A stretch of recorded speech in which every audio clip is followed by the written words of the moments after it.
생명덕을 주어버릴까. 너의 있는 곳에 빛을 비추라. 너의 있는 곳에 빛을 비추라. 너의 있는 곳에 빛을 비추라. 죄에 빠진 사람 주께 인도하올까. 너의 있는 곳에 빛을 비추라.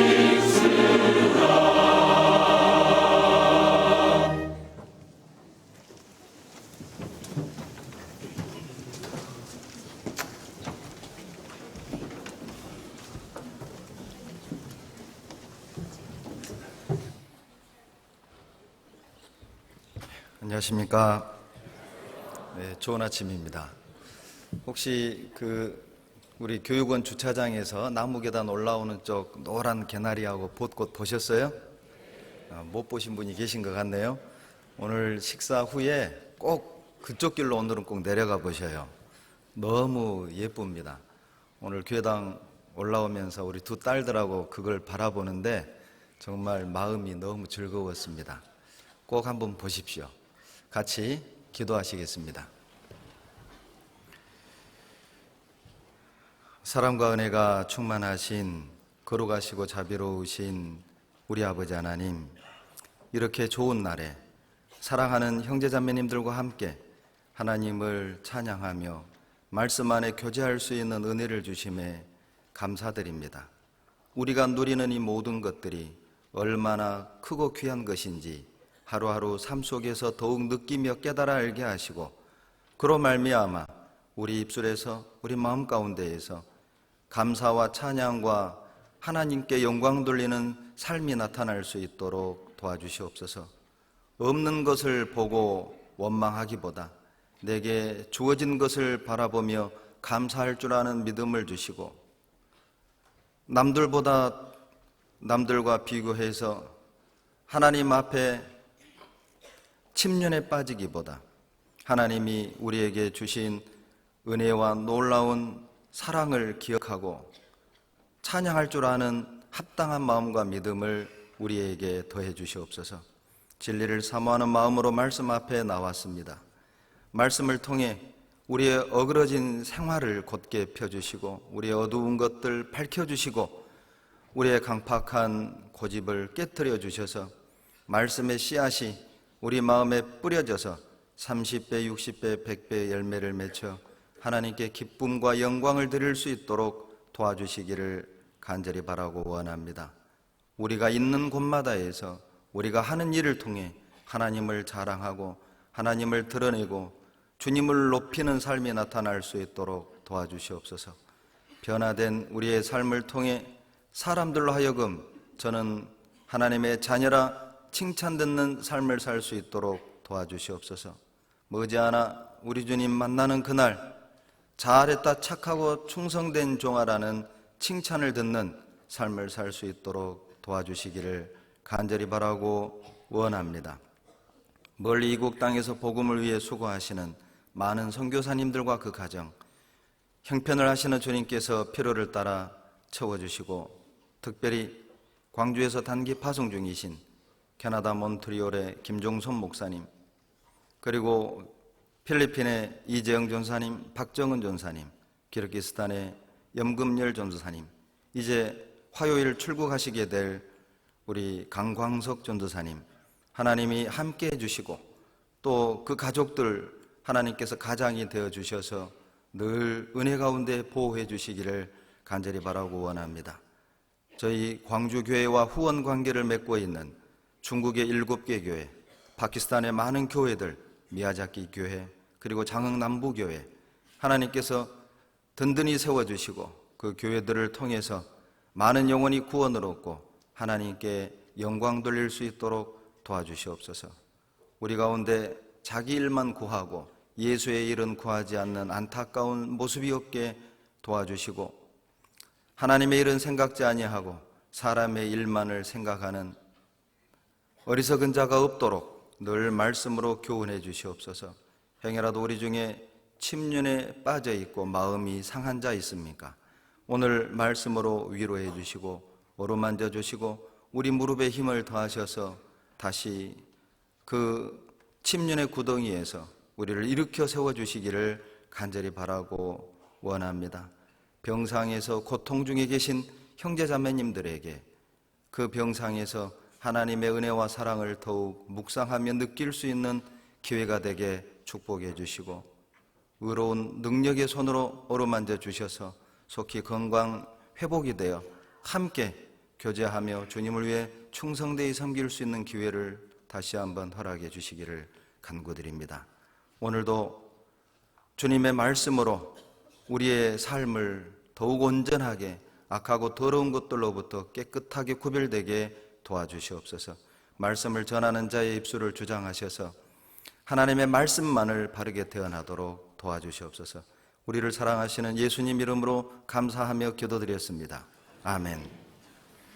다 같이 창세기 22장을 보시겠습니다. 창세기 22장 1절로 4절입니다.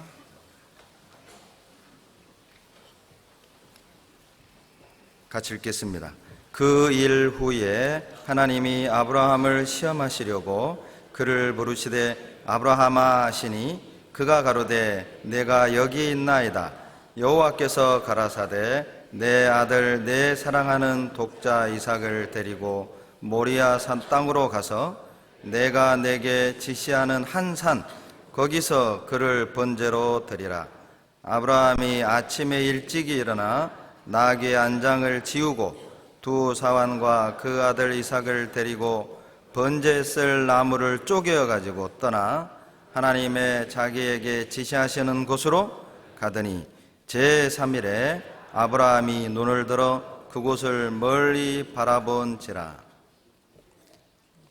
오늘 이 시간에는 모리아 산을 향하여라는 제목을 가지고 하나님께서 우리를 부르신 부르심에 합당한 또 삶을 위해, 그리고 하나님을 더 가까이 하고 하나님께 영광을 돌리는 삶을 위해서 우리가 해야 할 것들이, 또 우리가 품어야 될 마음이 어떤 것인지에 대해서 함께 교훈을 받기 원합니다.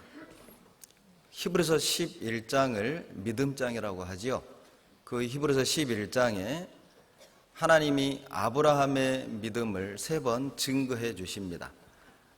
본토 친척 아비집을 떠난 것도 믿음으로 했다라고 말씀하시죠. 그리고 9절에 보면 믿음으로 아브라함은 장막에 거했다 그렇게 말하고 있습니다. 그리고 마지막 3번째에는 17절에 보면 믿음으로 이삭을 하나님께 드렸다라고 말하고 있습니다. 하나님께서는 그 3가지의 행위가 동기가 믿음이었다라고 말하고 있습니다.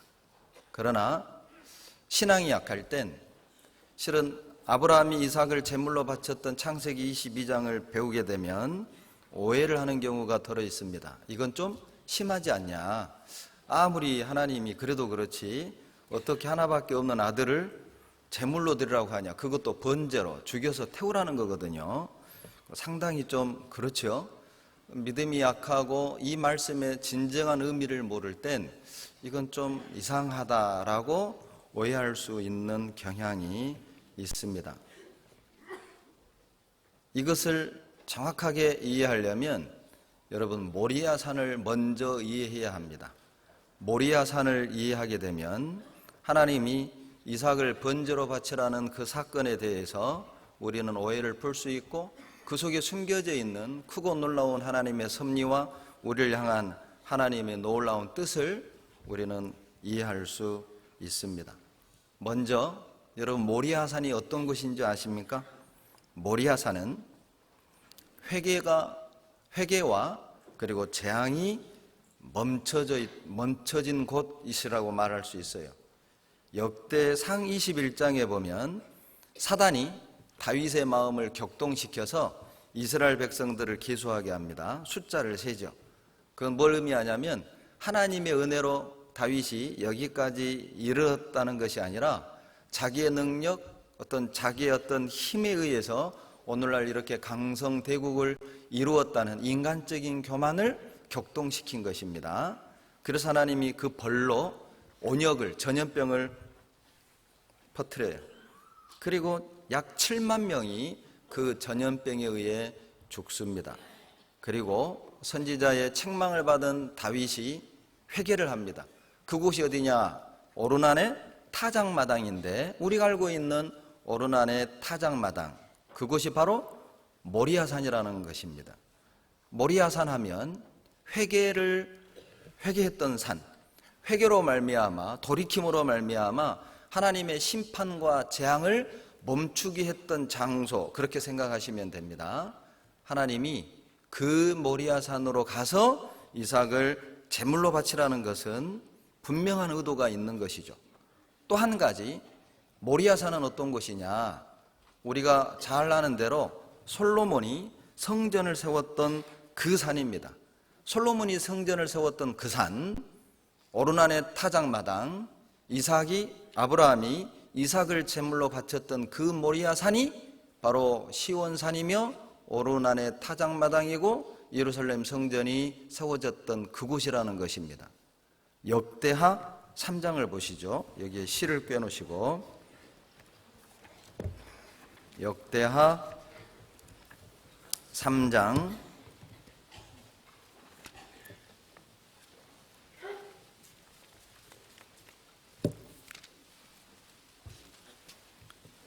1절입니다.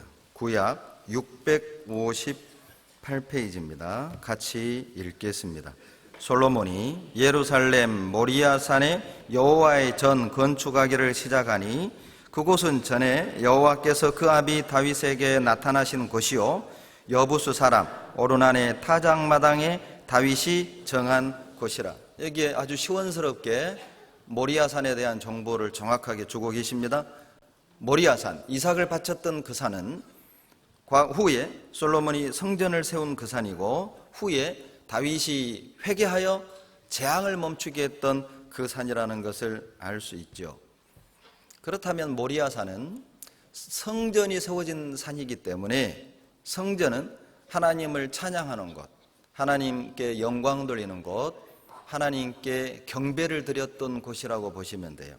그러니까 모리아산은 하나님을 찬양하고 하나님을 경배하고 하나님께 영광을 돌리는 장소의 상징이라고 보시면 됩니다. 그리고 모리아산은 회개하여 재앙을 멈추게 하는 곳의 상징이라고 보시면 돼요. 그 모리아산으로 가서 이삭을 드리라고 말씀하신 것은 분명한 의도와 분명한 계획이 있음을 우리는 알 수 있습니다. 모리아산은 이삭을 드리는 곳이었습니다. 이삭이 어떤 아이입니까? 창세기 22장에 주님 이렇게 얘기하셨죠. 너의 사랑하는 독자 이삭, 이렇게 말했습니다. 하나님은 아셨어요. 아브라함이 이삭을 얼마나 사랑했는지를 아셨던 겁니다. 이스마엘을 번제로 바쳐라 이렇게 말하지 않았어요. 아브라함은 이스마엘보다 이삭을 더 사랑했음을 알 수 있고, 아브라함의 마음은 온통 이삭에게 가 있음을 알 수 있습니다. 하나님이 요구했던 것은 뭐냐? 아브라함이 가장 사랑하는 그것을 달라는 것이죠. 결론은 모리아산은 우리에게 뭘 의미합니까? 나의 가장 소중한 것을 드리는 것. 그리고 그 이삭은 하나님이 제물을 따로 예비함으로 말미암아 살아나게 됩니다. 사망에서 생명으로 옮겨진 것이죠. 바로 예수님의 부활을 상징하는 것이기도 합니다. 이삭을 죽이기 위해 3일 길을 갔지요. 3일 만에 모리아에 도착했는데 이삭을 죽이려 했지만 하나님이 예비한 수양을 발견하고 하나님의 제지로 말미암아 이삭은 살고, 대신 수양이 죽는 그 모습은 훗날 주님이 우리 죄를 대신하여 죽으시고 3일 만에 부활하실 것을 모리아산에서 보여주신 것입니다.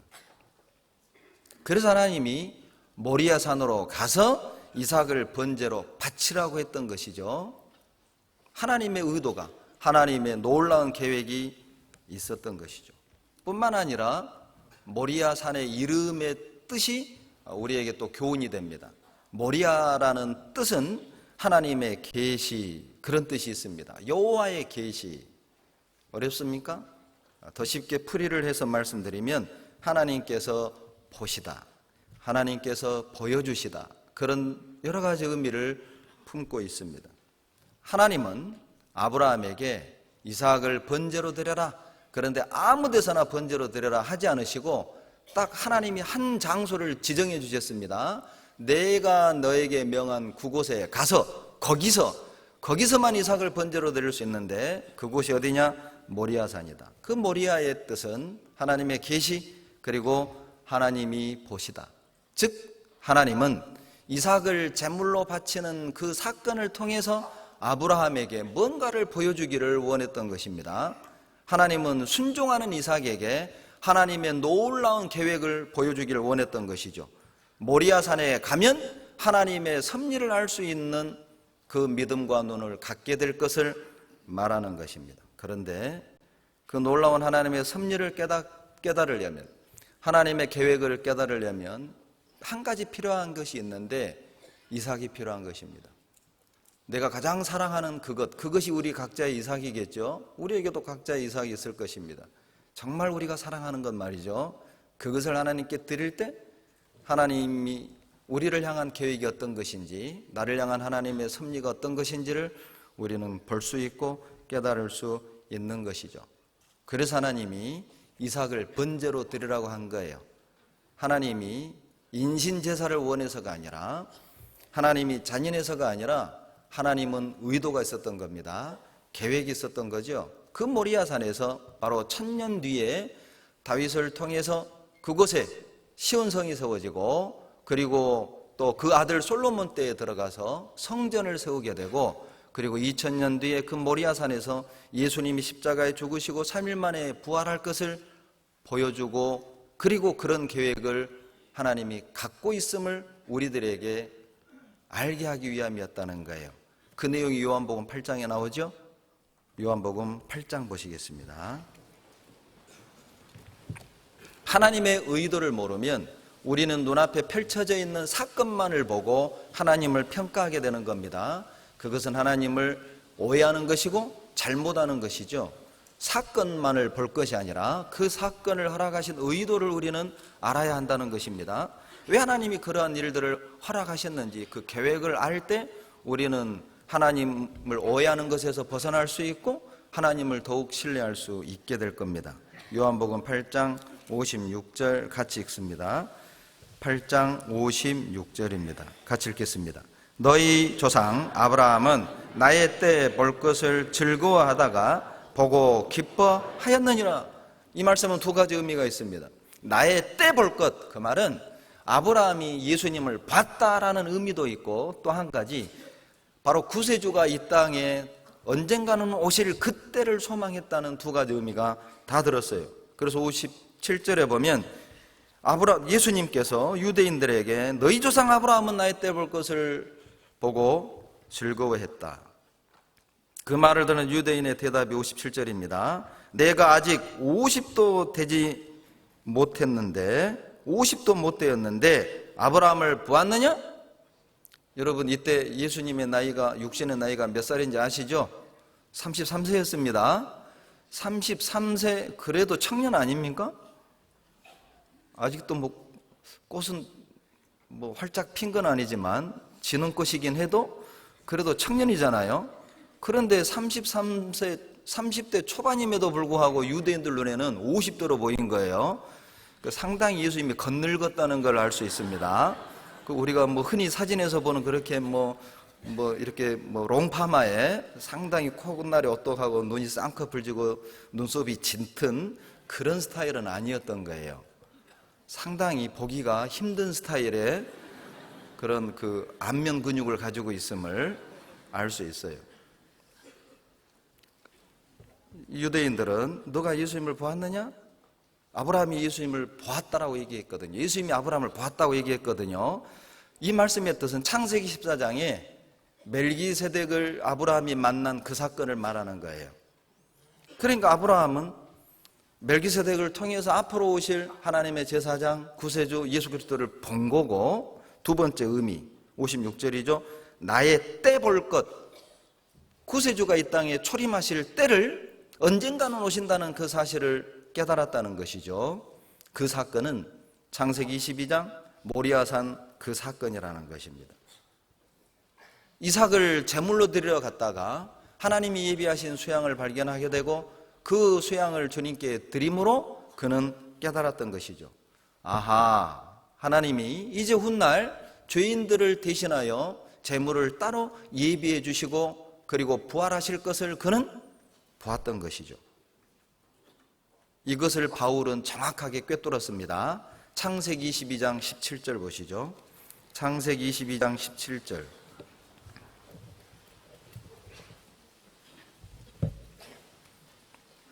같이 읽겠습니다. 내가 내게 큰 복을 주고 내 씨로 크게 번성하여 하늘의 별과 같고 바닷가의 모래와 같게 하리니 내 씨가 그 대적의 문을 얻으리라. 사도 바울께서는 이 한 구절을 가지고 바로 이 씨가 예수 그리스도라는 사실을 논증해 내는 거예요. 놀랍게도 17절에 보면 씨들이 아니라 씨라고 했다는 것이죠.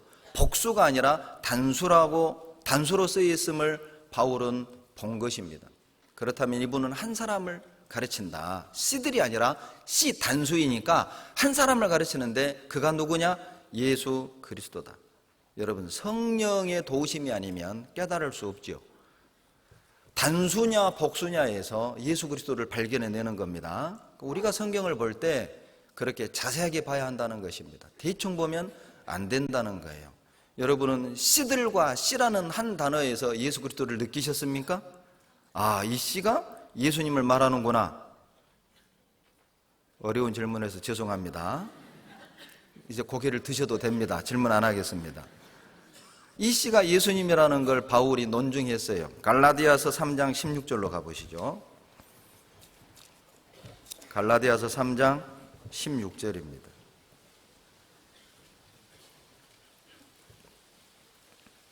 신약 305페이지입니다. 같이 읽겠습니다. 이 약속들은 아브라함과 그 자손에게 말씀하신 것인데 여럿을 가리켜 그 자손들이라 하지 아니하시고 오직 하나를 가리켜 내 자손이라 하셨으니, 그 자손이 씨거든요. 오직 하나를 씨라고 했으니까 그분이 누구냐? 곧 누구라고요? 그리스도다. 아브라함은 창세기 22장 모리아 사건을 통해서 예수님의 초림을 보았던 것이죠. 그래서 하나님이 이삭을 요구했던 것입니다. 아브라함에게 바로 구세주를 이 땅에 보내주실 것을 보여주시기 위함이었죠. 그리고 훗날 바울을 통해서 그러한 이단들, 갈라디아 교회 안에 율법을 지켜야 완전한 구원을 얻는다고 가르치는 이단들이 들어왔을 때 바로 모리아산 사건을 통해서 바로 하나님이 예수 그리스도를 통해서 우리를 구원해 주실 것을 논증해 내기 위해서 하나님은 수천 년 전 미리 아브라함에게 이삭을 요구했던 것입니다. 하나님이 이런 의도와 하나님이 이런 계획을 안다면 하나님이 얼마나 놀라운 분이신지를 우리는 더욱 찬양하게 될 것입니다. 하나님의 의도와 하나님의 계획을 모르면 눈앞에 펼쳐진 것만을 보고 우리는 하나님을 평가하는 거예요. 교회를 그렇게 평가하는 사람들이 참 많습니다. 자기 귀에 들리는 것만 듣고 자기 눈에 보이는 것만 보고 교회를 평가하고 일꾼들을 평가하는 안타까운 모습을 보게 되는 거예요. 그 이면의 많은 것들을 우리는 모르잖아요. 왜 그러한 결정이 내려졌는지, 왜 그런 일들이 일어났는지 우리는 배경을 모릅니다. 배경을 모를 땐 교회는 믿고 협력하는 것이 그리스도인들의 본분이며 역할이라는 거예요. 세상의 방법으로 하나님이 교회를 이끌어 가진 않습니다. 많은 사람들이 하나님의 의도와 계획은 모르고 눈에 보이는 것만을 가지고 하나님을 원망하고 하나님을 평가하는 어리석은 우를 범하게 되는 걸 보게 되는 거예요. 왜 하나님이 이삭을 요구했습니까?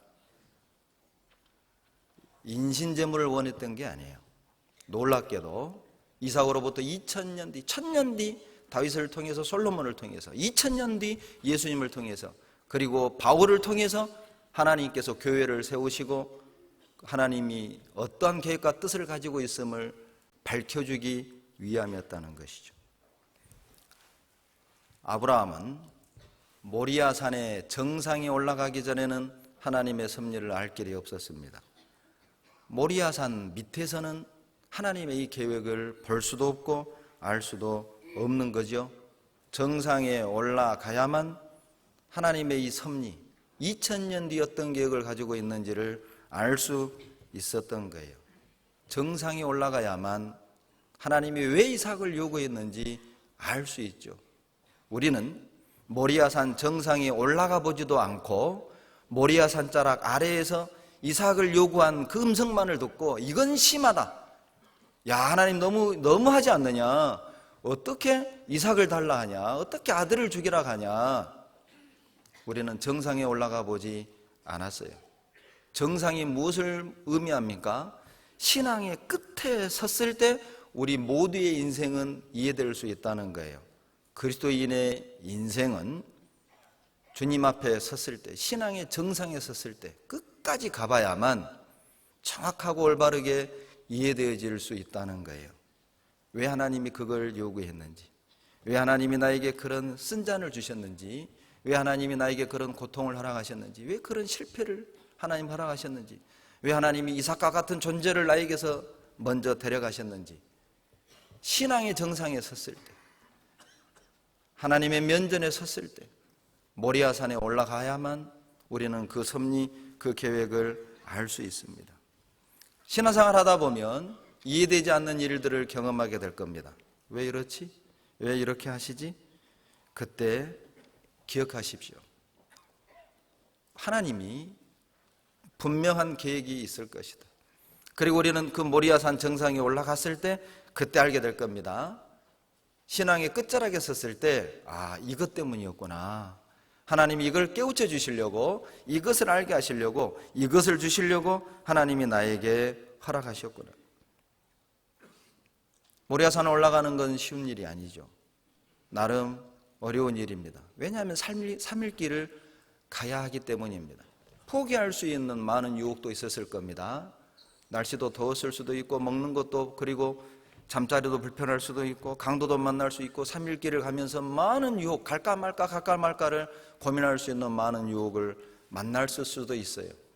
그러나 다 견디고 좀 참고, 주님이 그렇게 말씀하셨으니까 끝까지 한번 가보면, 모리아산의 정상에 올라가 보면 우리는 그때 알게 되는 거죠. 이것 때문이었구나. 그래서 이삭을 요구하셨구나. 하나님이 이것을 알게 하시려고 나에게 그 먼 길, 고난의 길을 요구하셨던 거구나. 여러분, 정상에서 보는 것과 산 아래에서 보는 건 정말 달라요. 제가 1월달 제주 동부 집회를 갔을 때 그 제주 동부교회 목사님이 그 제주도에 대해서 참 잘하시더라고요. 우리 제주도 원주민 형제자매님들이 이렇게 인정을 해요. 원주민이 있고 현지인이 있답니다. 뭔 말인 거였어요? 우리가 생각할 땐 그것이지.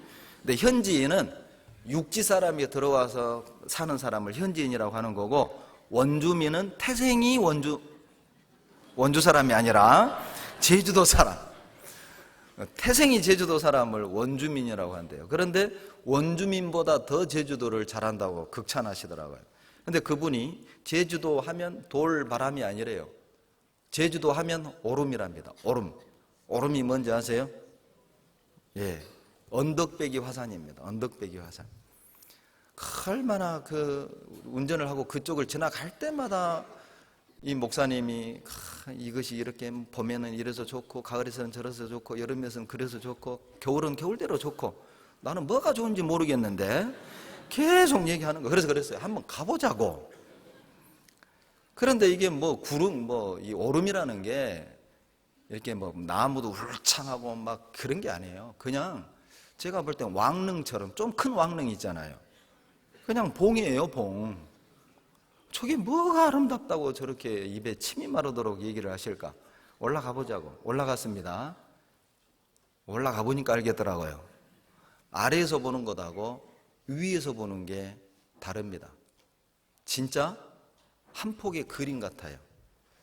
근데 이 표현을 이완 목사님 상당히 좀 싫어하시는 표현이에요. 진짜가 좋지 그림 같은 게 좋냐?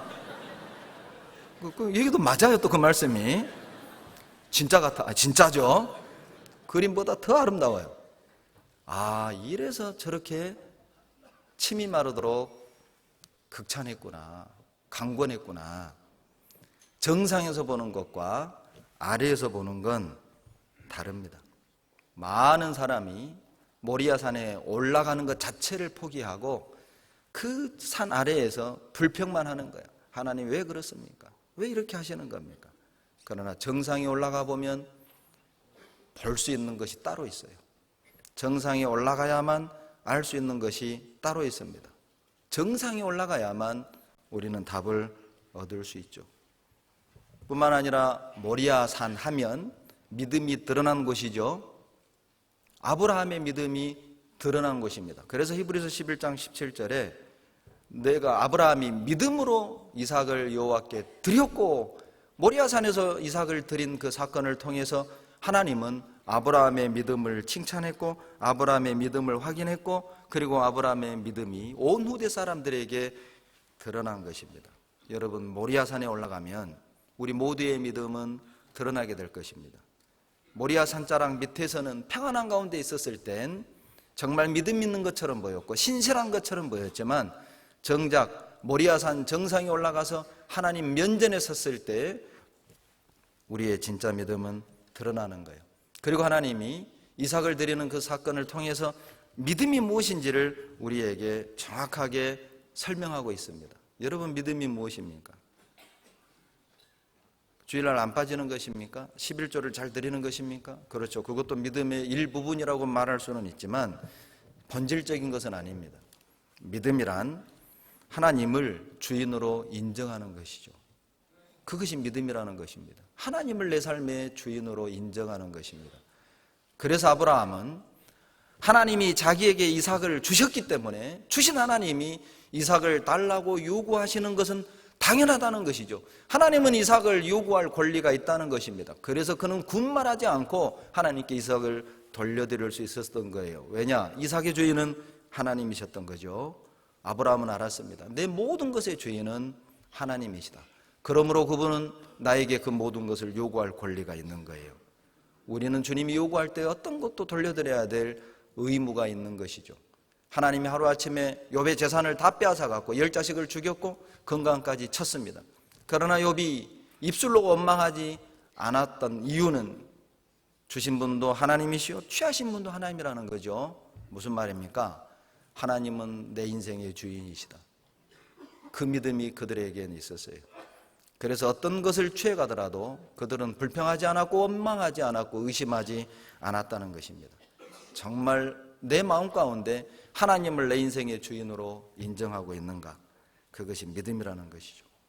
뿐만 아니라 믿음이란 하나님의 시각으로 보는 것입니다. 하나님의 시각으로 내 앞에 펼쳐져 있는 모든 것을 보는 것이죠. 여러분, 그림을 그려보십시오. 아브라함은 이제 이삭에게 땔감을 등짐 지우고 같이 모리아산으로 올라가고 있습니다. 모리아산을 올라가고 있는 아브라함의 눈에는 정상에 있는 수양이 보이지 않았어요. 올라가서도 못 봤습니다. 그러나 하나님께서는요, 등짐지고 오는 이삭과 아브라함도 보시고 정상에 있는 수양도 보시고 동시에 다 보시는 거죠. 그러나 아브라함은 정상에 있는 재물 수양을 볼 수 없었고 그냥 등짐을 지고 가는 아들과 비참한 자기의 모습만, 눈앞에 펼쳐지는 광경만 볼 수 있었던 거예요. 그럼에도 불구하고 아브라함은 수양을 보지 못했지만 믿음으로 봤죠. 뭐라고요? 예물을 준비했을 거다. 이삭이 물었습니다. 아버지, 땔감은 있는데 재물은 어디 있습니까? 아브라함이 대답했습니다. 하나님이 예물을 따로 준비했을 것이다. 눈으로 보진 못했지만 그는 믿음으로 보았던 것이죠. 하나님의 눈으로 보면 보이는 겁니다. 그래서 고린도후서 5장 7절에 우리가 믿음으로 행하고 보는 것으로 하지 아니하며로다. 보진 못했지만 주님이 그렇게 말씀하셨기 때문에 믿고 가는 것이죠. 아브라함은 한 번도 이와 유사한 경험을 한 적이 없습니다. 아브라함이 경험을 통해서 하나님이 재물을 따로 예비했을 거라고 알았던 것이 아니에요. 경험을 통해 한 게 아니라 아브라함의 믿음대로 이루어진 것이죠. 우리가 앞으로 신앙생활 할 때도 동일하다는 것입니다. 우리가 경험하지 않은 놀라운 일들, 두려운 일들, 황당한 일들, 고통스러운 일들이 우리를 기다릴 수 있습니다. 그때 흔들리지 않는 방법은 경험을 통해서 하는 게 아니라 하나님을 믿기 때문에 우리는 그것을 통과할 수 있다는 것입니다. 아브라함은 믿었기 때문에 예물을 직접 눈으로 볼 수 있었던 거예요. 뿐만 아니라 믿음이란 눈앞에 펼쳐져 있는 현실보다 하나님의 약속, 하나님의 말씀을 더 확실하게 인식하는 것입니다. 눈앞에 펼쳐져 있는 환경보다, 현실보다 하나님의 약속, 하나님의 말씀을 더 확실하게 인식하는 거죠. 어떻게 아들을 제물로 줄 수 있었을까요? 말씀을 붙잡았습니다.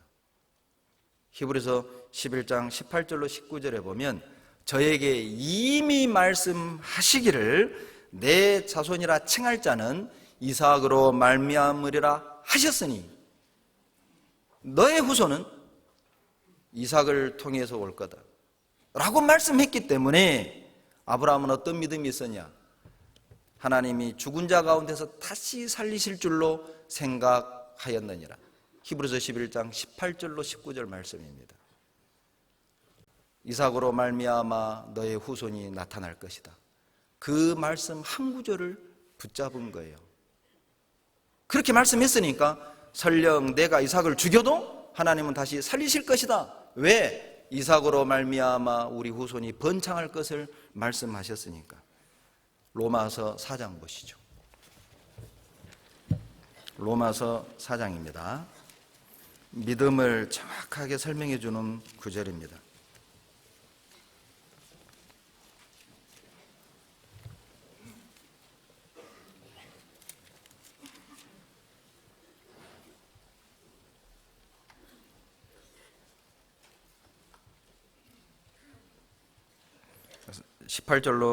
로마서 4장 18절로 21절 같이 읽습니다.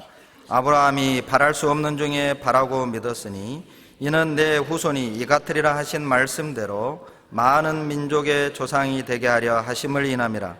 그가 100세나 되어 자기 몸에 죽은 것 같음과 사라의 태에 죽은 것 같음을 알고도 믿음이 약하여지지 아니하고 믿음이 없어 하나님의 약속을 의심치 않고 믿음에 견고하여져서 하나님께 영광을 돌리며 약속하신 그것을 또한 능히 이루실 줄을 확신하였으니 믿음을 설명하고 있습니다. 18절 보시죠.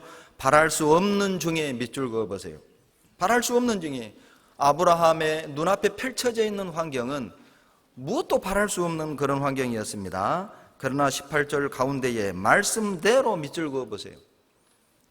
말씀대로 아브라함은 바랄 수 없는 자기 눈앞에 펼쳐져 있는 환경보다는 하나님의 말씀을 더 붙잡았던 것이죠. 그리고 19절 사라의 태의 죽은 것 같은 밑줄 그어보세요. 태의 죽은 것 같은, 이것이 눈앞에 펼쳐진 현실이었습니다. 그러나 20절 하나님의 약속 밑줄 그어보세요. 눈앞에 펼쳐져 있는 환경은 사라의 태는 이미 다쳤고 죽은 것 같은 상황이었어요. 그럼에도 불구하고 믿음이 약해지지 않은 이유가 무엇입니까? 하나님의 약속을 믿은 것입니다. 성공과 실패의 원인은 무엇을 크게 보느냐의 문제라는 것이죠. 현실을 크게 볼 거냐, 약속을 크게 볼 거냐, 눈에 보이는 환경의 영향을 받을 거냐, 말씀의 영향을 받을 거냐. 현실을 크게 보면 하나님이 작아 보이고, 하나님을 크게 보면 우리 눈앞에 펼쳐져 있는 현실이 작아 보일 겁니다. 사울과 다윗의 차이점이 그것이었습니다. 다윗은 골리앗을 작게 보고 하나님을 크게 보았지만 사울은 골리앗을 크게 보고 하나님을 작게 봤던 거예요. 누구도 골리앗 앞에 나가지 못했습니다. 그러나 목동 치는 어린아이 다윗이 물맷돌을 들고 골리앗 앞에 뛰어나갔죠. 왜요? 다윗의 하나님은 골리앗보다 훨씬 컸거든요. 다윗은 골리앗보다 하나님을 훨씬 더 크게 보는 것입니다. 우리는 두려운 일을 만날 때, 답답한 일을 만날 때, 이해되지 않는 일을 만날 때 우리의 흔들리지 않는 믿음을 위해, 확신을 위해 우리는 눈에 보이는 걸 요구할 때가 많습니다. 하나님 보여주세요. 그러면 내가 할게요. 보여주세요. 우리의 기도를 바꿔야 되지 않겠습니까? 하나님은 이미 우리에게 많은 말씀을 주셨습니다. 그 말씀의 지배를 받지 않으면, 그 말씀의 영향을 받지 않으면 우리는 그 환경을 넘어갈 수 없을 거예요. 아브라함은 눈에 보이는 것보다 말씀을 훨씬 더 든든히 붙잡은 거예요. 하나님께서 아브라함의 이삭을 요구하신 이유는 또 다른 계획이 있었기 때문임을 배웠습니다. 하나님이 우리에게 이삭을 요구한다면 기억하십시오. 하나님은 분명 다른 계획이 있는 거예요. 약 1000년 후에 모리아산에 성전을 세울 계획, 약 2000년 뒤에 예수님을 이 땅에 보내주실 그 계획이 있었기 때문에 하나님이 이삭을 요구했던 것이죠. 하나님은 때로는 우리를 향해서도 1년 뒤의 사건을 보시고 우리 인생의 10년 뒤, 아니 때로는 우리가 죽을 때, 때로는 내가 죽고 난 뒤 우리 자식들의 신앙을 위해서 하나님이 나에게 오늘의 고난, 오늘의 이삭, 그것을 요구하실 수 있다는 것입니다. 이해되지 않는 어떤 일을 만난다면 우리는 믿어야 합니다. 하나님은 분명 또 다른 계획이 있다는 거예요. 1년 뒤에라도, 내가 죽고 난 뒤에라도, 내 손주 때에라도 하나님의 계획하신 뭔가가 있기 때문에 오늘의 고난과 시험을 하나님이 나에게 주시는 거다. 내가 이것을 잘 견디게 되면, 내가 이것을 잘 통과하게 되면, 내가 끝까지 모리아산까지 올라가게 되면 알게 될 것이다. 그 계획은 이루어질 것이다. 하나님은 계획이 따로 있었습니다. 하나님은 1000년 플랜, 2000년 플랜 가지고 있었던 거죠. 경제개발 5개년 계획이 아닙니다. 겨우 5년 단위의 계획이 아니라 1000년 단위, 2000년 단위, 상당히 하나님이 스케일이 크신 분입니다. 그러니까 이해가 안 되는 거예요. 우리는 눈앞의 것만 보시지만 주님은 1000년 뒤, 2000년 뒤를 보시고 오늘의 일을 끌어가시는 것이죠. 그렇다면 우리가 이해되지 않는 일들을 만나게 되고, 이해되지 않는 불행을 만나게 되고, 이해되지 않는 고난을 만나게 되고, 이해되지 않는 가난을 만나게 된다 할지라도 우리의 입술에서는 불평이 나와서는 안 됩니다. 왜냐하면 그분은 분명 또 다른 계획이 있기 때문입니다. 저는 그것을 위대한 계획이다라고 말하고 싶어요. 하나님은 우리를 향한 위대한 계획이 분명히 있으셔요. 그래서 많은 것들을 요구하시는 겁니다. 많은 것들을 우리 손에서 놓길 원하는 거예요. 이스마엘도 떠나보내고 이삭도 바치고, 그래야 리브가가 오잖아요. 그래야만 하나님의 뜻이 이루어지는 것입니다.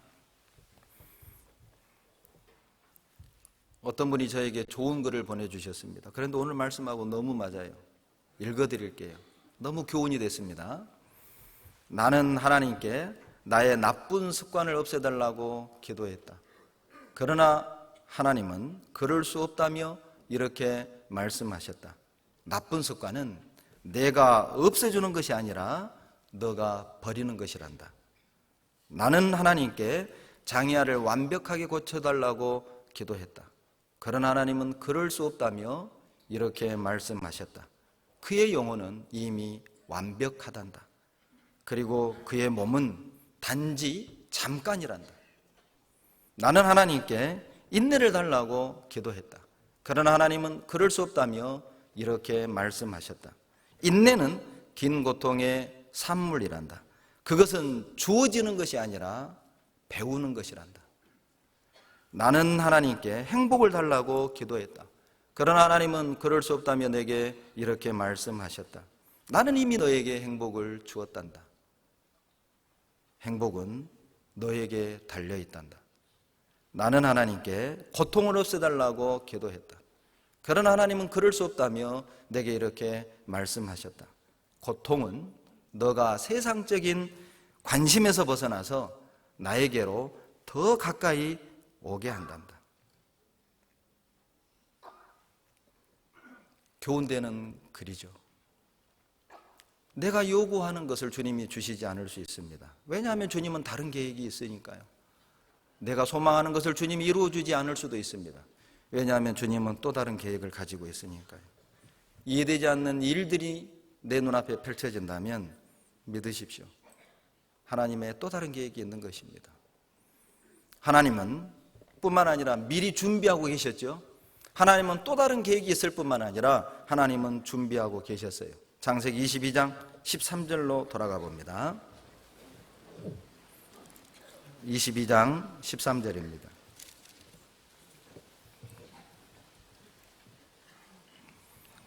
아브라함이 눈을 들어 살펴본즉 한 수양이 뒤에 있는데 뿔이 수풀에 걸렸는지라. 아브라함이 가서 그 수양을 가져다가 아들을 대신하여 번제로 드렸더라. 아브라함이 같이 읽습니다. 그 땅 이름을 여호와 이레라 하였으므로 오늘날까지 사람들이 이르기를 여호와의 산에서 준비되리라 하더라. 하나님은 이삭을 요구하실 때 이미 모리아산 정상에 수양 한 마리를 딱 미리 준비해 놓으신 것입니다. 하나님이 나에게 뭔가를 요구하신다면 또 한 가지를 더 믿으셔야 됩니다. 그래, 주님은 미리 준비해 놓으신 것이 있을 거야. 과거 제가 대학을 다닐 때 많은 봉사로 말미암아 이렇게 시험이 든 적이 있습니다. 가족하고 같이 식사를 겨를도 없었고 전도할 틈이 없는 것이죠. 가족을 제대로 전도 못하면서 이렇게 봉사하는 것이 하나님 뜻인가? 고민에 빠졌고 이제 봉사를 그만둬야 되겠다라고 생각을 했어요. 그때 하나님이 내게 주신 교훈입니다. 내 형편을 누구보다 하나님이 잘 하시는데 나에게 가족에게 전도할 시간도 없고 같이 밥 먹을 시간까지 없이 나를 바쁘게 만드셨다면 그것은 분명히 하나님이 또 다른 계획이 있기 때문이다. 내가 이것을 잘 감당해내면 내 소원을 이루어 주시겠다는 하나님의 약속이 있기 때문일 것이다. 그리고 끝까지 봉사했습니다. 그리고 하나님이 제 가족 대부분을 다 구원해 주셨어요. 누구보다 나를 주님이 더 잘하십니다. 그런데 하나님이 이런 환경을 주셨죠. 누구보다 하나님이 나를 더 잘하심에도 나에게 지금 이 길을 걸어가게 하신다면 묵묵히 순종하고 나가보십시오. 그 길 모퉁이 어디에 하나님이 미리 예비하신 우리의 응답들이 있을 거라는 거예요. 하나님은 우리 신앙을 세워주기 위해 미리 준비해 놓은 것도 있을 거예요. 요나가 불순종하고 니느웨로 가라는 명령을 불순종하고 다시스로 갈 때 하나님이 준비해 놓은 게 있었지요. 뭘 준비했습니까? 큰 물고기를, 요나서 1장 17절에 큰 물고기를 준비했다고 되어 있어요. 그리고요, 불평하는 요나를 위해서요, 박넝쿨도 준비했습니다. 벌레도 준비했습니다. 하나님이 동풍, 뜨거운 바람도 준비하셨어요. 불순종하는 요나를, 그의 신앙을 교훈하고 다시 세워주기 위해서 큰 물고기도 바닷속에 준비해놓고 박넝쿨도 준비해놓고 그리고 벌레도 준비해놓고. 여러분, 박넝쿨 누구 때문에 만드신 거예요? 요나 때문에. 그때 쓰려고. 큰 물고기 누구를 위해 만들어 놓으신 거예요?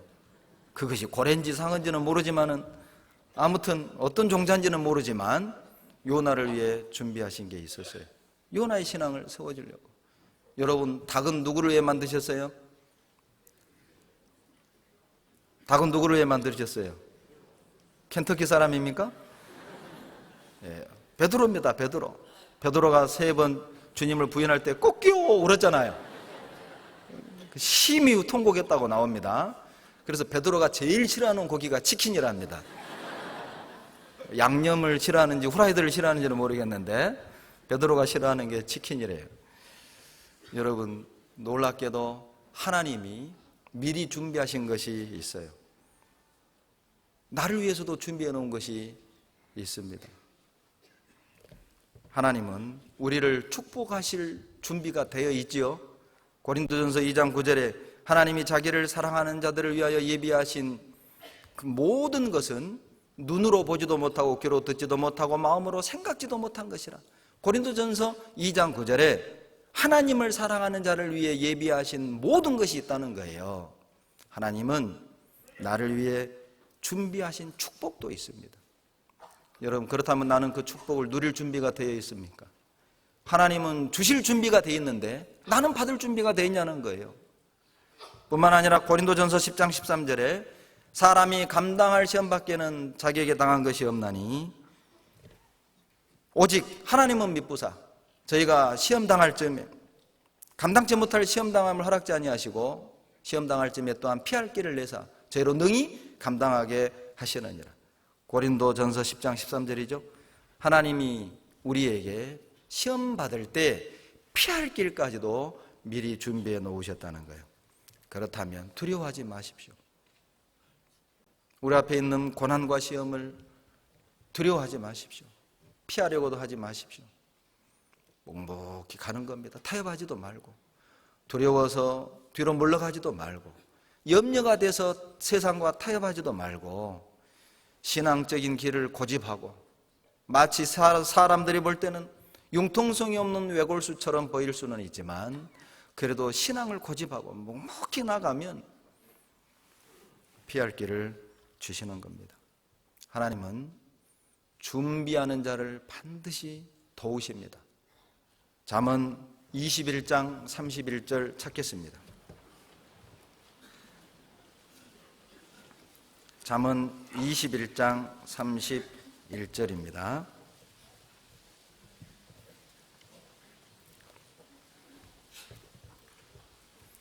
구약 932페이지 21장 31절 같이 읽습니다. 사울나를 위하여 마병을 예비하거니와 이김은 여호와께 있느니라. 하나님은 나를 위해 모든 것을 준비하셨습니다. 이제 우리는 주님께 순종할 준비를 해야 합니다. 내가 할 일을 하면 주님도 할 일을 하신다는 거예요. 사울나를 위하여 우리가 준비만 하면은 하나님은 이기게 해주시겠다는 것입니다. 우리의 대적을 이기려면 우리는 준비해야 됩니다. 신앙에서 승리하기 원한다면 우리는 준비해야 합니다. 이번 봉사의 수련회 때 담임 목사님께서 그리스도인의 정의를 정말 명쾌하게 해주셨습니다. 그리스도인이란 오늘을 살면서 내일을 준비하는 사람이다. 정말 전적으로 동의합니다. 그리스도인의 정의가 무엇입니까? 오늘을 위해 사는 게 아닙니다. 이 땅을 위해 사는 게 아니라 오늘을 살지만 내일을 준비하는 것이죠. 오늘을 정의한다면 오늘이란 내일을 위해 준비할 수 있는 마지막 기회라고 보시면 돼요. 하나님 왜 오늘을 주셨습니까? 내일을 준비하라는 것이죠. 주님을 만날 준비를 하라는 것이죠. 하나님 앞에 설 준비를 하라는 것입니다. 하나님이 나로 하여금 승리를 얻고 영광을 얻으실 수 있도록 우리는 오늘 준비하라는 것이죠.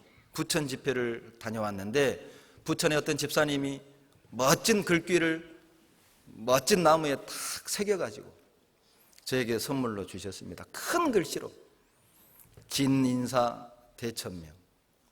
무슨 뜻인지 아시죠? 제갈공명이 유비에게 한 말입니다. 사람이 할 일을 다 하고 나서 하늘의 명을 기다린다는 뜻이죠. 너무 신앙적인 표현 아닙니까?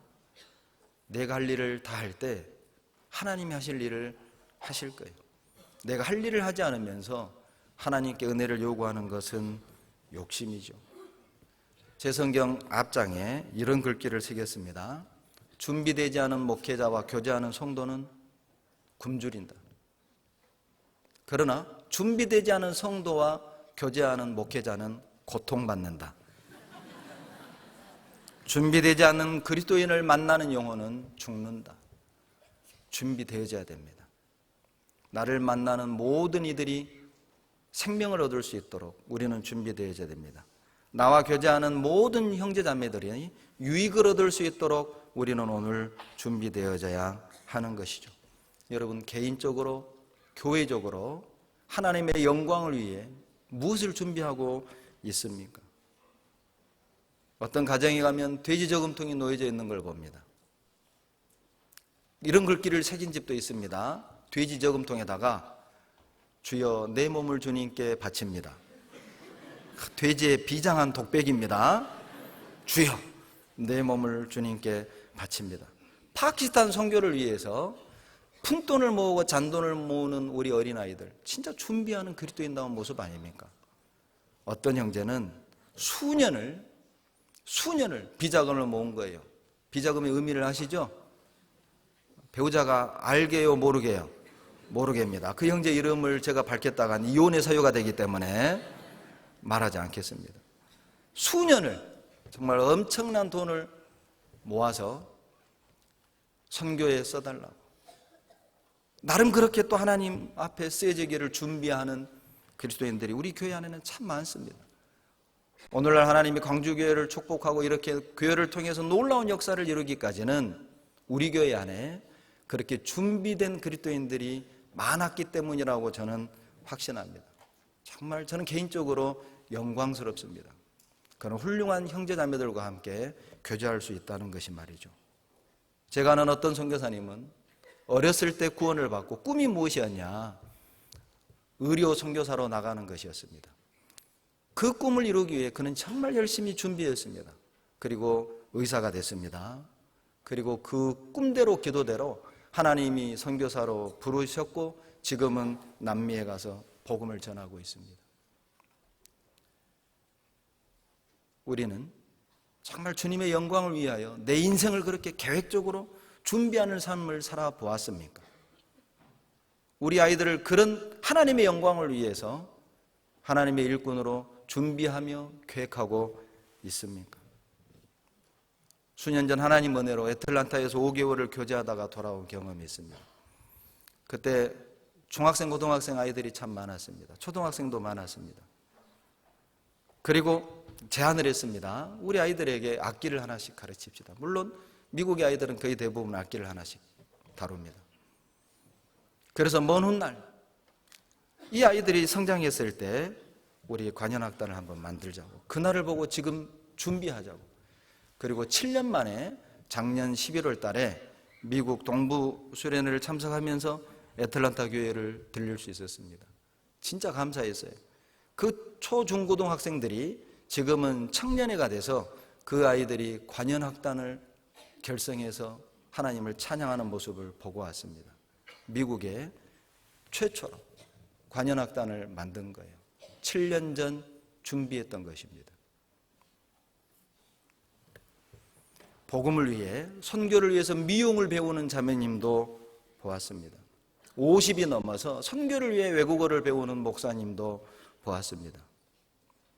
세상에서는 70이 넘어서 초등학교를 재입학하고 80에 중학교를 들어가는 할아버지도 보았습니다. 우리가 무언가를 준비하기에 늦은 나이입니까? 주님의 영광을 위해, 주님께 쓰임받기 위해 우리가 무언가를 준비하기에 우리가 너무 늦은 나이를 살고 있습니까? 늦지 않았죠. 노인의 정의를 누군가가 이렇게 재밌게 했습니다. 노인의 정의는 65세 이상이 아닙니다. 65세 이상을 노인이라고 하는 게 아니에요. 노인이 누구냐? 주를 위한 어떤 계획도 없는 사람, 노인. 주님을 위한 어떤 계획도 없는 사람, 그 사람이 노인입니다. 여러분, 늙다라는 의미가 그런 거라고 하죠. 늘 그렇다, 변함이 없는 사람이라 그 말이에요. 늘 그렇소. 어제도 오늘도 내일도 그냥 그저 그렇게 사는 사람, 노인이라는 거죠.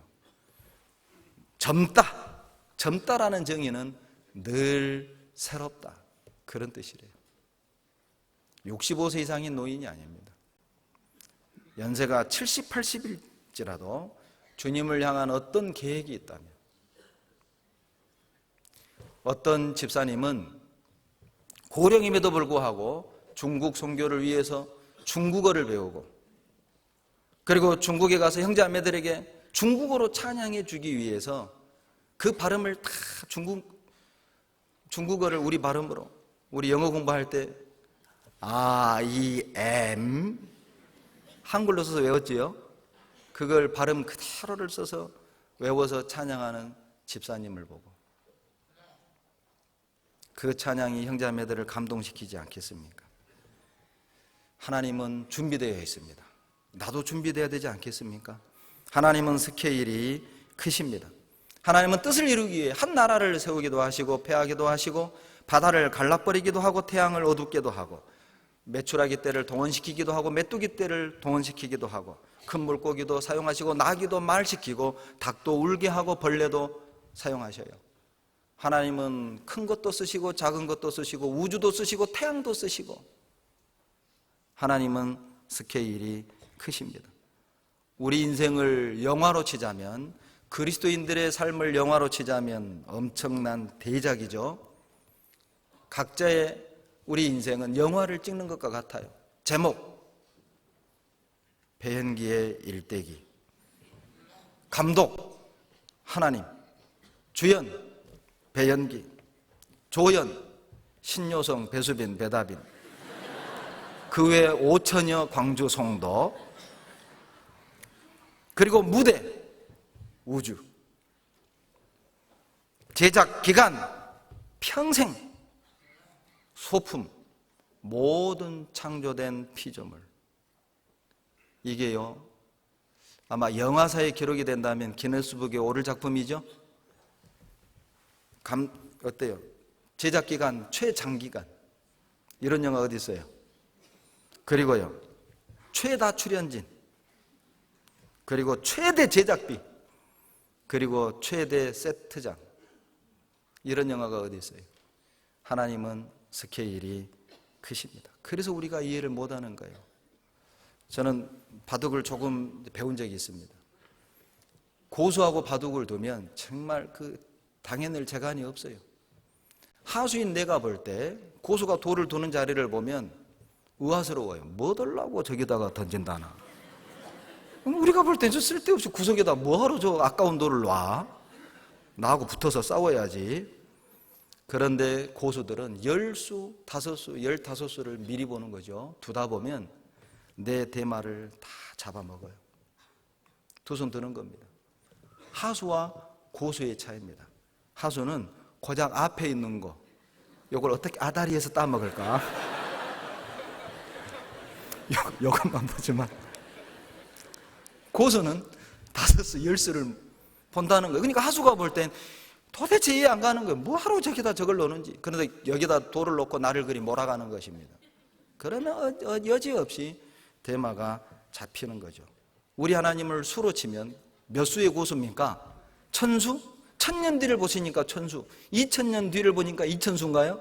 2000수? 축구선수 이름인데요. 여러분, 주님은 1000수도 아니고 2000수도 아니에요. 주님의 지능이 성경에 나오죠. 욥기 36장 5절. 그 지능이 무궁하시다고 되어 있어요. 주님의 지능은 무궁하십니다. 왜 우리가 주님이 하시는 일에 불만과 원망할 수 없습니까? 우리는 그 수를 읽을 수 없기 때문에 그래요. 그분은 고수시고 그분의 지능은 무한하시기 때문에 그렇게 하셨다면 이유가 있지 않겠어요? 그래서 우리가 믿고 순종할 수밖에 없는 이유입니다. 여러분, 모리아산으로 가려면 먼저 해야 될 게 있어요. 진짜 우리가 모리아산에 가서 회개를 하고 재앙을 멈추게 하기 위해서, 우리가 모리아산에 가서 하나님께 영광을 돌리고 찬양하려면, 하나님의 계시와 계획을 알기 원해서 모리아산에 가려면 먼저 해야 될 것이 있는데, 이스마엘을 떠나보내야 됩니다. 먼저 이스마엘을 떠나보내야 돼요. 창세기 21장 봅시다. 22장에서 모리아산에 올라가기 전 21장에서 아브라함은 먼저 해야 될 것이 있었어요. 창세기 21장 10절입니다.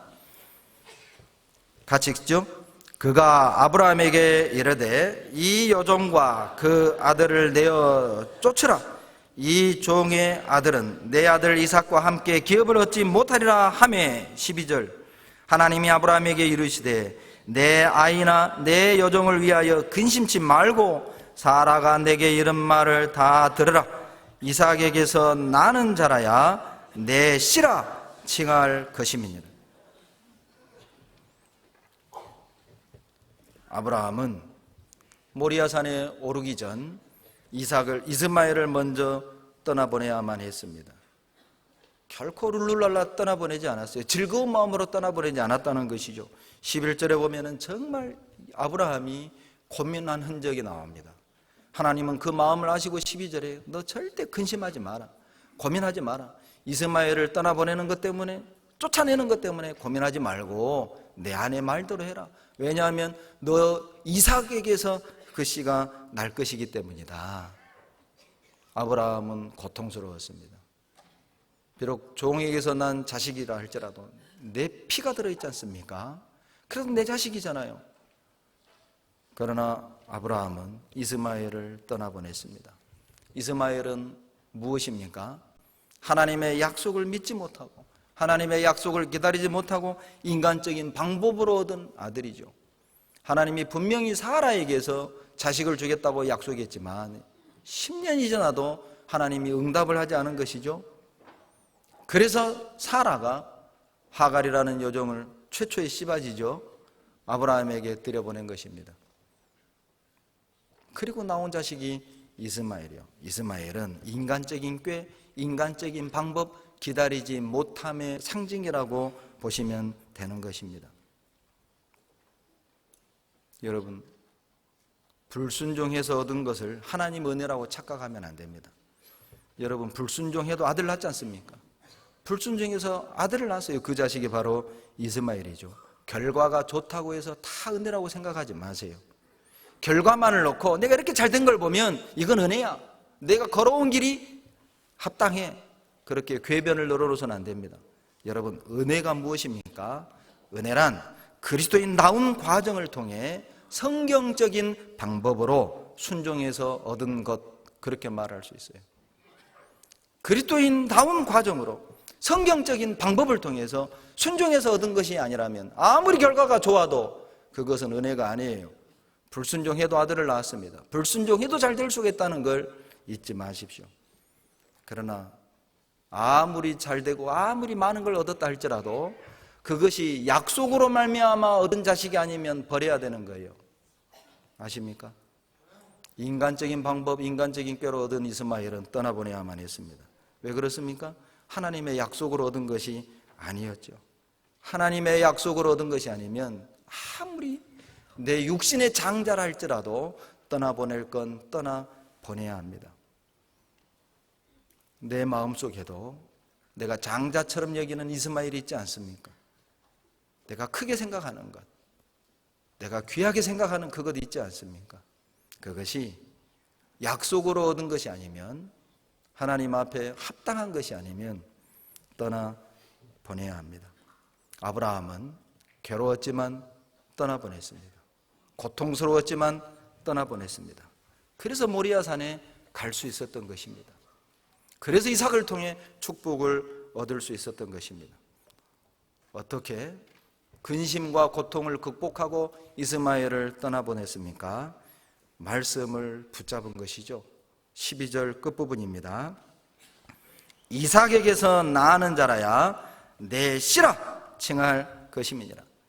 이스마엘을 통해 난 자식은 너의 씨가 아니다. 이삭을 통해서 난 자야만 너의 씨다. 이 한 말씀 붙잡은 것입니다. 그래, 하나님이 이삭을 통해 씨를 주신다고 했으니까 보내자. 아프지만 보내자. 고통스럽지만 보내자. 더 놀라운 건 이 말씀 한 구절을 붙잡고 이삭까지도 모리아산에서 번제로 드릴 수 있었던 거예요. 그래, 이삭을 통해서 난 자라야만 내 씨다. 분명히 하나님이 죽이면 살릴 거예요. 하나님이 또 다른 예물을 준비하셨을 거예요. 그리고 이스마엘도 떠나보낼 수 있었던 겁니다. 우리를 변화시키는 것은 많은 구절의 말씀이 아닐 수도 있습니다. 많은 구절을 알아야만 우리 삶이 변화되는 게 아니라 한 말씀이라도 우리가 확실하게 붙든다면 그 말씀은 우리를 변화시킬 겁니다. 전도서 12장 11절 보시죠.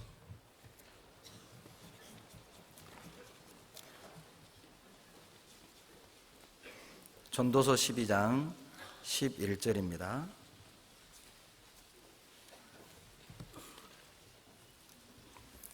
구약 957페이지입니다.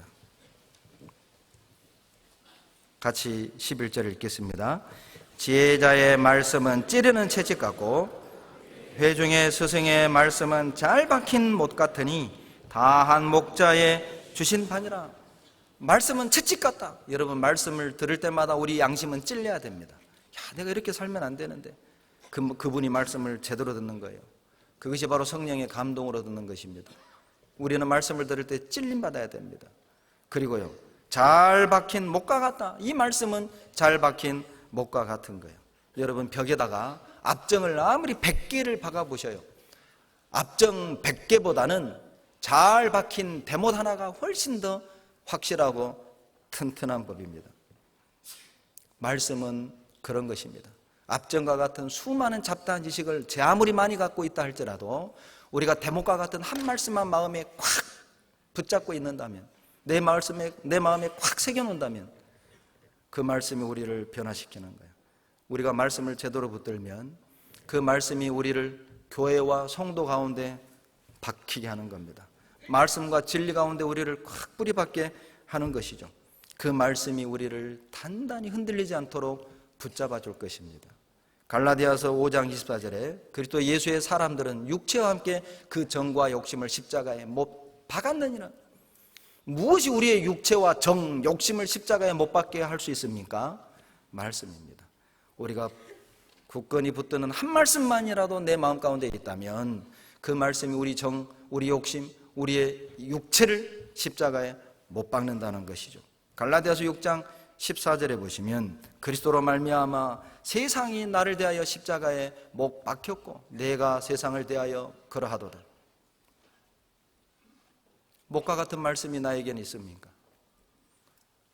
나를 대하여 세상이 못 박히고 내가 세상을 대하여 못 박는 그 말씀, 내 육체와 정과 욕심을 십자가에 박는 그 말씀, 목과 같은 그 말씀, 그것이 말씀의 위력입니다.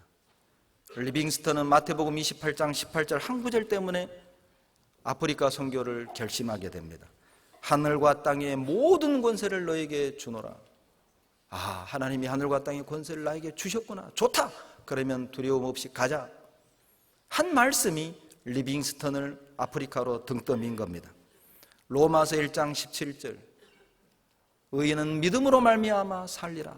이 한 구절이 신부 루터를 구원받게 하고 세상을 바꿔버렸잖아요. 한 말씀, 한 말씀이 한 사람을 바꿨고 한 사람이 바뀌면 세상이 바뀌는 것입니다. 내가 바뀌면 내 가족이 바뀌고, 내가 바뀌면 교회가 바뀌고, 내가 바뀌면 세상이 바뀌는 거예요. 정말 여러분 개혁을 원하십니까? 진짜 교회가 성숙되기 원하십니까?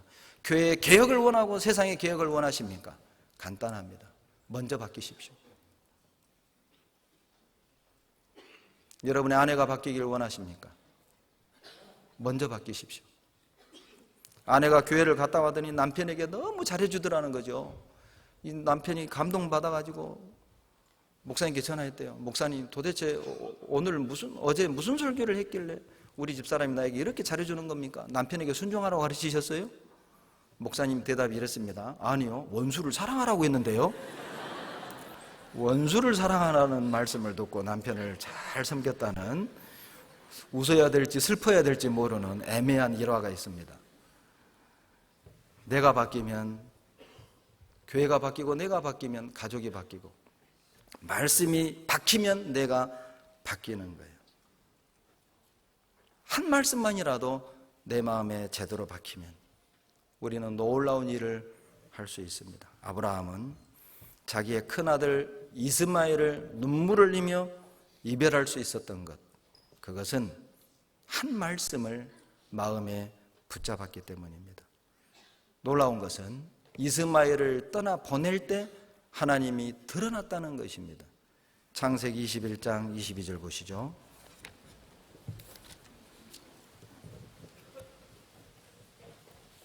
창세기 21장 22절 같이 읽습니다. 때에 아비멜렉과 그 군대 장관 비굴이 아브라함에게 말하여 가로되 내가 무슨 일을 하든지 하나님이 너와 함께 계시도다. 블레셋 왕 아비멜렉이 때에, 이때가 무슨 때입니까? 하갈과 이스마엘을 내보낸 그때에 블레셋 왕 이스마엘이 아브라함을 찾아와서 하는 말이 하나님이 너와 함께 계시도다. 비골은 아브라함을 통해 하나님을 알았던 것입니다. 너 보니까 하나님이 있다, 그 말입니다. 여러분, 우리가 하갈과 이스마엘을 떠나보낸다면 나를 통해 하나님이 드러나게 될 것입니다. 육신의 장자, 인간적인 꾀와 방법으로 사는 것을 포기한다면, 인간적인 꾀와 방법으로 사람의 수단과 방법으로 누리는 것을 포기한다면 우리를 통해 하나님이 나타날 것입니다. 이방인은 하나님의 사람을 통해 하나님을 알 수 있습니다. 마지막 시대의 이방인들은 마지막 시대의 그리스도인들을 통해서만 그리스도를 보고 알 수 있는 것입니다. 우리의 믿음이 성경적이라는 가장 확실한 증거는 우리의 생활이라는 것입니다. 성경이 사실이고 하나님이 살아계신 가장 확실한 증거는 노아의 방주도 이스라엘 역사도 아니라 변화된 우리의 삶이라는 거예요. 주중에 항상 새신자부에서 저에게 메일을 보내옵니다. 주일날 새로 등록한 새신자 형제자매들의 교제 내용을 메모해서 저에게 보내주십니다. 같이 기도하라고. 그런데 가끔 이런 내용을 봅니다. 어떤 자매님의 간증입니다. 남편이 먼저 구원을 받고 우리 교회를 나오셨어요. 그런데 이 남편이 너무 많이 바뀐 겁니다. 생활이 올바른 생활로 바뀌었다는 거죠. 남편이 변화된 것이 너무 신기하고 좋은 거예요. 그래서 남편 따라와서 구원 받았노라고 그 간증이 메모된 걸 보았습니다. 정말 자랑스럽죠. 지난주 예수님을 믿은 지 40년 됐다는 할머니를 상담할 기회가 있었습니다. 그 할머니 간증이 이랬습니다. 윗집 아랫집 이웃 간에 30년을 같이 산 우리 교회 자매님이 계셨대요. 그리고 이 할머니는 호련히 몰래 이사를 딴 곳으로 떠난 거예요. 그런데 이 자매님이 어찌어찌 찾아내가지고 딴 지역에 사는 이 할머니 번호를 따서 전화를 한 겁니다. 이 할머니가 놀래서 전화를 받고 그날 밤 펑펑 울었대요. 나를 기억해주는 사람이 있구나. 나를 위해 기도해주는 사람이 있구나. 그리고 그 자매님 인도로 와서 말씀을 듣고 구원을 받으셨어요. 40년 헛믿었다고. 그리고 이런 얘기를 했습니다. 그 자매가 참 착해. 다른 사람이었다면 나는 안 들었을 겁니다. 이 얘기를 하는 거예요. 사람들이 나를 보면 어떤 믿음을 갖게 될까요? 이런 경우도 있습니다. 말씀 들으러 교회에 왔습니다. 이방인이 인도하는 형제를 쿡쿡 찌르는 거예요. 홍과장. 예, 부장님. 저 앞에 있는 저 친구 또 자네 교회 다녀? 예, 우리 교회 다니는데요. 그래? 그러면 난 내일부터 안 올래. 저런 친구가 다니는 교회면 안 올래. 직장에서요, 본의 안 되는 거죠. 양보할 줄 모르고 희생할 줄 모르고 항상 내 것만 챙기고 어찌 하나님의 영광을 드러내겠습니까? 어떤 형제를 데리고 형님을 전도하기 같이 신방 갔습니다. 초인종을 누르고 문을 빼꼼히 형님이 열고 그 동생을 얼굴을 탁 쳐다보는 겁니다. 그리고 위아래 한번 딱 훑어보더니 다음 주에 또 전도 집회 있냐? 그 말이 나에겐 가슴이 철렁 내려앉았어요. 평소에는 형님과 왕래를 안 하는 거예요. 언제만 가냐? 집회만 잡히면 누군가는 데려가야 되니까 형님이 교회당 옆에 살거든요. 그때만 가는 거예요. 그러니까 형님이 너무 못마땅한 겁니다. 평소에는 돌아보지도 않으면서 집회만 잡히면 연락하는 거예요. 그러니까 형님이 알아요. 동생이 오면 그 다음 주 전도 집회. 이 공식이거든요. 제가 가서 무슨 교제할 수 있었겠습니까? 죄송하다고. 제가 사과를 하고 그냥 나왔습니다. 사람들이 나를 보면 우리 하나님을 어떻게 알고 있을까요? 사람들이 나를 보면 나의 주님을 어떻게 인식하고 있을까요? 아브라함은 이스마엘을 떠나보낼 때 사람들이 아브라함을 보고 하나님을 알게 되었던 것이죠. 우리가 있는 곳마다에서 우리가 하는 일을 통해서 그리스도를 증거할 수 있어야 합니다. 그것이 우리에게 주어진 사명입니다. 우리가 있는 곳마다에서 우리가 하는 일을 통해서 우리의 주님을 자랑하고 그분을 드러내고 그분에게 영광 돌리는 것, 그것이 우리에게 주어진 사명이죠. 기억하십시오. 골짜기를 몇 개 넘고 계곡을 몇 개 건넜다 해서 시험이 끝난 것은 아닙니다. 이스마엘을 떠나보냈다 해서 평탄한 삶이 보장되었던 것도 아니었어요. 그 다음은 이삭이었습니다. 창세기 22장 1절. 그 일 후에 하나님이 아브라함을 시험하려고 그를 부르시되 아브라함아 하시니 그가 가로되 내가 여기 있나이다. 이스마엘을 보냈다고 끝난 게 아니었어요. 이제 이삭 달라. 하나님이 시험하기 위해 이삭을 요구했던 것이죠. 하나님은 지금도 우리를 동일하게 시험하십니다. 신명기 8장 2절에 너희가 40년 광야를 헤맸던 것을 기억해라. 너를 낮추시며 너를 시험하사 내 마음이 어떠한지 그 명령을 지키는지 아니 지키는지 알려 함이니라. 하나님이 이스라엘 백성을 40년 광야에서 시험했습니다. 너희들 이래도 나 사랑하니?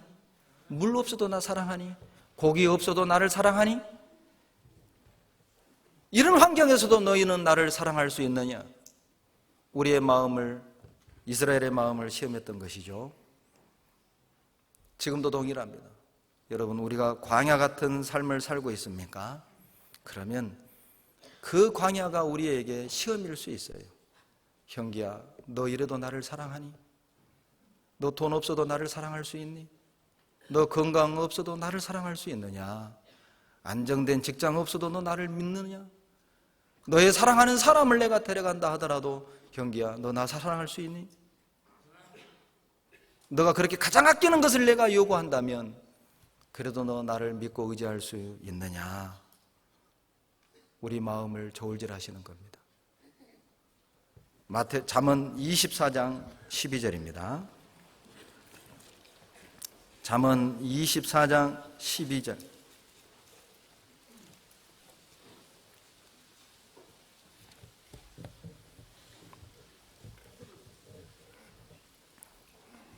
구약 936페이지입니다. 같이 읽겠습니다. 내가 말하기를 나는 그것을 알지 못하였노라 할지라도 마음을 저울질하시니가 어찌 통찰하지 못하시겠으며 내 영혼을 지키시니가 어찌 알지 못하시겠느냐.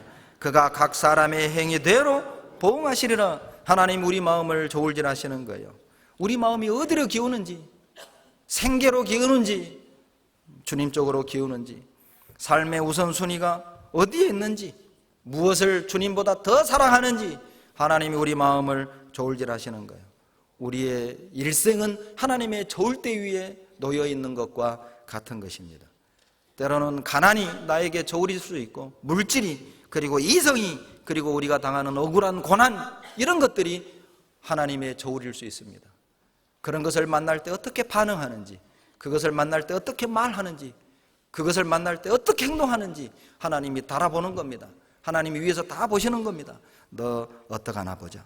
벨사살 왕에게는 명예와 부와 영광과 권세가 재물이었죠.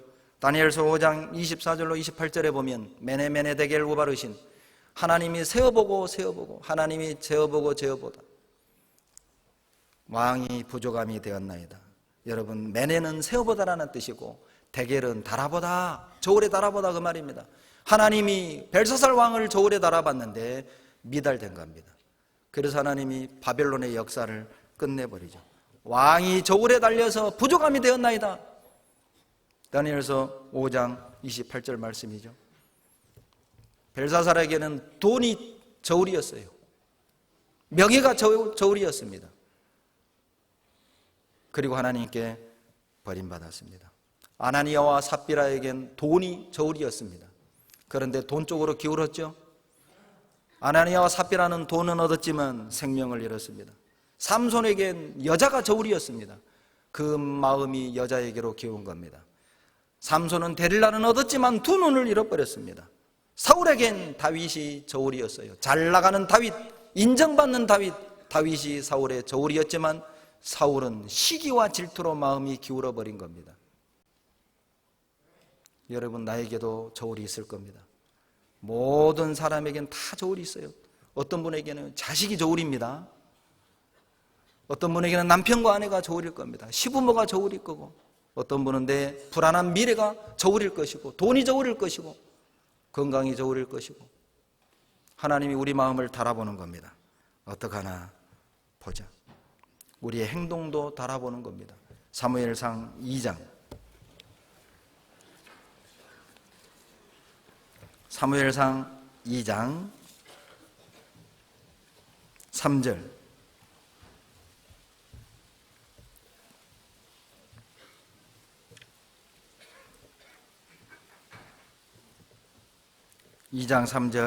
같이 읽겠습니다. 심히 교만한 말을 다시 하지 말 것이며 너희 입에서 내지 말지어다. 여호와는 지식의 하나님이시라. 행동을 달아보시느니라. 한나가 사무엘을 낳고 불렀던 노래죠. 기도입니다. 여러분, 한나에게 저울은 분인나였습니다. 한나는 남편의 사랑을 받았지만 자식이 없었어요. 이때 당시 자식이 없는 건 하나님의 저주를 받은 것입니다.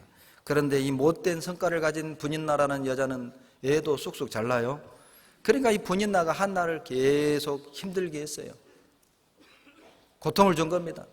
한나에겐 분인나가 저울이었습니다. 그런데 그 분인나를 대하는 한나의 태도가 너무 아름다운 겁니다. 하나님이 보실 때 한나야, 너는 사무엘을 가져도 되겠다.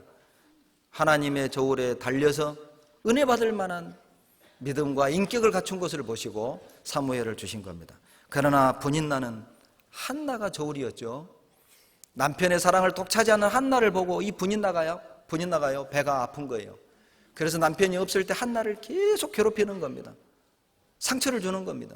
하나님이 분인나를 보았습니다. 너는 인격 자체, 신앙 자체가 사무엘을 얻을 만한 인격과 믿음이 안 된다는 거예요. 하나님이 사무엘을 분인나에게 준 게 아니라 한나에게 주신 겁니다. 모든 사람에게 여러분 분인나가 있어요. 여러분 옆에도 분인나 있죠? 배 분인나, 한 분인나, 박 분인나, 김 분인나.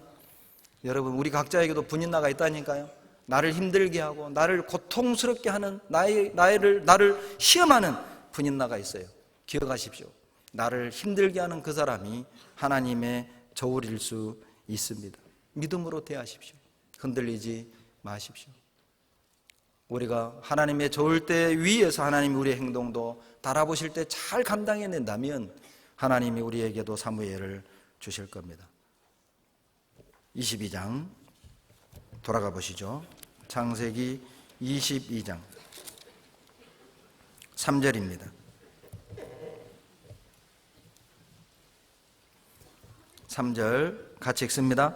아브라함이 아침에 일찍 일어나 나귀의 안장을 지우고 두 사왕과 그 아들 이삭을 데리고 번제에 쓸 나무를 쪼개어가지고 떠나 하나님의 자기에게 지시하신 곳으로 가더니, 일찍이 동그라미 해보세요. 여러분 이 일찍이라는 단어 안에 아브라함의 심정을 읽을 수 있어요. 아브라함은 잠을 잘 수가 없었던 거죠. 여러분 아들을 태워 죽이라는데 어떤 아버지가 룰루랄라 아들 태워 죽이러 가자 이럴 아버지가 어디 있어요? 밤잠을 설쳤던 겁니다. 아마 밤새 많은 생각이 있었을 거예요. 처음 핏덩어리 이삭을 몸에 안았던 그 기쁨, 그 추억. 이삭이 아작아작 걸어가면서 막 아빠 막 말 터졌을 때 아빠 품에 안겼던 거, 고사리 같은 손으로 아빠 수염을 만지작 했던 거, 이삭을 배에다 올려놓고 같이 낮잠을 잤던 거, 그런 영화 필름 같은 장면들이 지나가지 않았을까요? 잠을 잘 수가 없었습니다. 그러나 내가 아무리 이삭을 사랑해도 하나님보다는 더 사랑할 수 없잖아요. 지체할 수 없었어요. 일찍 일어나 장작을 이삭에게 지우고 같이 떠나는 거예요. 무슨 뜻입니까? 여러분 고통스러운 결단을 할 땐 신속히 순종해야 된다는 것입니다. 만약 지체하면 지체할수록 우리는 불순종할 가능성이 큰 거예요. 결단하면 빨리 신속히 실천하십시오. 술 끊는 것도요, 빨리 끊는 게 좋아요. 담배 끊는 것도 빨리 끊는 게 좋다고. 일찍 하는 게 좋아요. 왜? 늦어지면 늦어질수록 타협하고 불순종할 가능성이 커지는 거예요. 아브라함은 고통스러운 결단을 할 때마다 일찍 일어났습니다. 14절 보세요. 21장 14절. 아브라함이 아침에 일찍 일어나 떡과 물 한 가죽 부대를 취하여 하갈의 어깨에 메워주고 그 자식을 이끌고 가게 하며, 이스마엘을 떠나보낼 때도 일찍이. 무슨 뜻입니까? 순종을 막는 모든 것을 제거하라는 것이죠. 순종을 막는 모든 것은 다 제거해야 됩니다. 버려져야 됩니다. 인간적인 정, 이성, 하나님 앞에 순종하는데 막는 모든 것, TV, 인터넷 게임, 스마트폰 게임, SNS. 여러분, 하나님께 순종하는 것을 막는 모든 것은 제거돼야 됩니다. 일찍이. 즉시 순종하지 않으면 순종할 수 없습니다.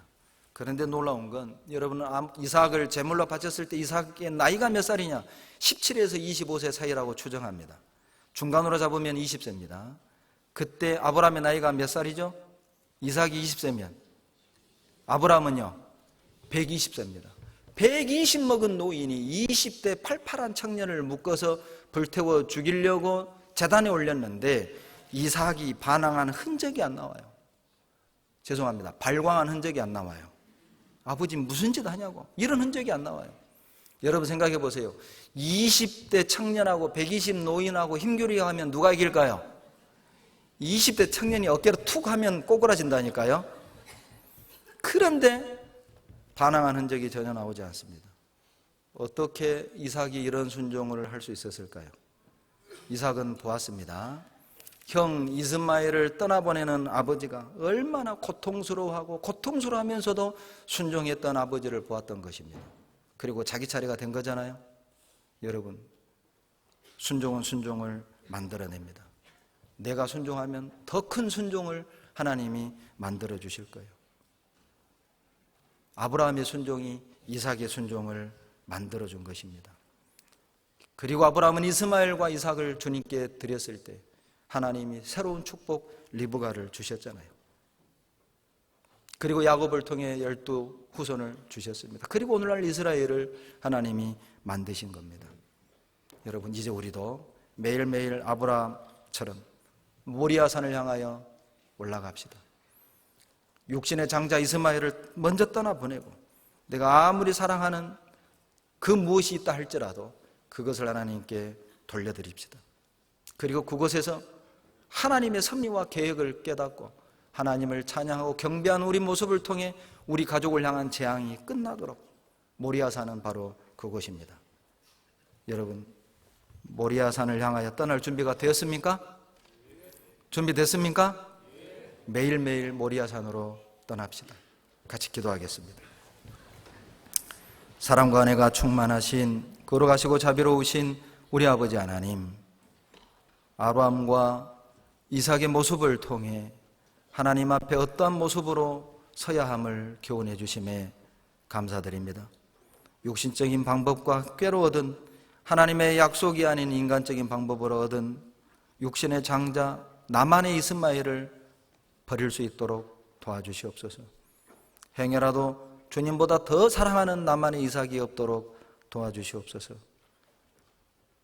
주님은 우리의 모든 것을 들여 경배받기에 합당한 내 인생의 주인이라는 믿음을 갖고 주님이 무엇을 요구하시든지 기쁨과 즐거움으로 내어드릴 수 있도록 도와주시옵소서. 그리하여 매일 모리아산을 올라가 우리를 향한 놀라운 하나님의 섭리와 계획을 깨닫고 기뻐하며 찬양할 수 있도록 도와주시옵소서. 교회가 계획한 모든 일들 가운데 주님 역사하셔서 주님의 영광만 나타날 수 있도록 도와주시옵소서. 말씀을 통해 우리의 마음을 채찍질해 주시고 우리의 마음을 감동 변화시켜 주시옵소서. 우리를 사랑하시는 예수님 이름으로 기도드렸습니다. 아멘. 찬송가 373장입니다.